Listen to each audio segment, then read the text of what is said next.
পরে প্রশ্ন করেছেন শাহেদ আলী, আপনি লিখেছেন রোজা রাখা অবস্থায় স্বপ্নদোষ বা কামভাবের জন্য মজি বের হলে কিংবা বীর্যপাত হলে কি রোজার কোনো ক্ষতি হয়?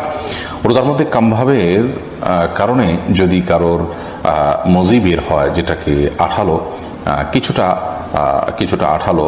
পানির মতো যে পদার্থ যদি বের হয়, তাহলে সেক্ষেত্রে তার ফলশ্রুতিতে রোজা ভঙ্গ হবে না। বীর্যপাত যদি হয় এবং সে বীর্যপাত যদি হয় উত্তেজনার সাথে, তাহলে সেক্ষেত্রে সেটি রোজা ভঙ্গের কারণ হবে, সেটি হস্তমৈথুনের মাধ্যমে হোক বা অন্য কোনো কামভাবের কারণে, কোনো যৌন বিষয়ক চিন্তা ভাবনার কারণে বা এই জাতীয় কোনো আচরণের কারণে যদি আপনার